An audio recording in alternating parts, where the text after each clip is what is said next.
पुण्यातल्या म्हात्रे पूल ते राजाराम पुलादरम्यानची नदीपात्रालगतची मंगल कार्यालय पाडण्याचे आदेश आता राष्ट्रीय हरित न्यायाधिकरणाच्या पुणे खंडपीठाने दिलेले आहेत।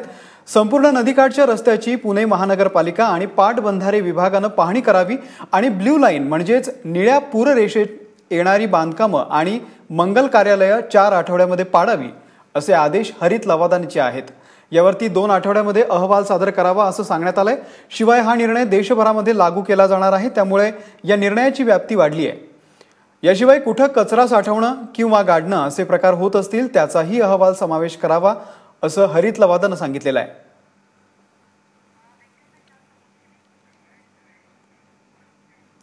पूररेषेमध्ये येणारी बांधकामे पाडण्याचा आदेश हरित लवादाने दिला आहे आणि याच परिस्थितीचा आढावा घेतलाय आमची प्रतिनिधी भक्ती बिसुरेना। म्हात्रे पूल आणि राजाराम पूल याच्या मधला हा डीपी रोडवरती असलेली मोठ्या प्रमाणात मंगल कार्यालय आणि लॉन्स यांच्यामुळे इथे होणाऱ्या लग्न सोहळ्यांच्या दरम्यान वाहतूक कोंडी आणि ध्वनी प्रदूषण या दोन्ही गोष्टींचा पुणेकरांना सामना करावा लागतो। इथे राहणाऱ्या नागरिकांकडून त्या संदर्भात वेळोवेळी तक्रारी सुद्धा करण्यात आल्या होत्या आणि शेवटचा पर्याय म्हणून राष्ट्रीय हरित न्यायाधिकरण अर्थात एनजीटीचे दरवाजे त्या विरोधात ठोठावण्यात आले होते। एनजीटीने या संदर्भात मोठा निर्णय दिलाय। महाराष्ट्र प्रदूषण नियंत्रण मंडळाच्या परवानग्यांशिवाय इथे कुठल्याही पद्धतीच्या वराती, ध्वनी प्रदूषण अर्थात वाहतूक कोंडी होईल असे कुठलेही कार्यक्रम या रस्त्यावरती घेता येणार नाहीयेत आणि तशा पद्धतीचे कार्यक्रम कुठल्याही परवानगीशिवाय घेतले असता या सगळ्या मंगल कार्यालय आणि लॉन्सला दंड सुद्धा भरावा लागणार आहे। पुणेकरांसाठी खरं तर हा एक मोठा निर्णय असा म्हणावा लागेल। शिवाय राष्ट्रीय हरित न्यायाधिकरणाने दिलेला हा निर्णय जो आहे तो देशभरातल्या सगळ्या मंगल कार्यालय आणि लॉन्ससाठी सुद्धा लागू करण्यात येणार आहे आणि त्यामुळे हा एक मोठा निर्णय असाच याचा उल्लेख होतोय।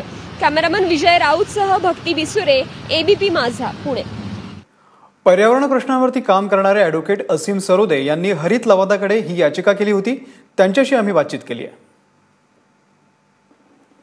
हा निर्णय जो आहे तो अत्यंत पुरोगामी स्वरूपाचा आहे आणि त्यामुळे त्याच्यामध्ये स्पष्टपणे उल्लेख केलेला आहे की कोणत्याही प्रकारच्या मिरवणुका, बँडबाजा लावणे, मिरवणुका काढणे, फटाके उडवणे हा कोणत्याच धर्माच्या लग्न पद्धतीचा धार्मिक भाग असू शकत नाही।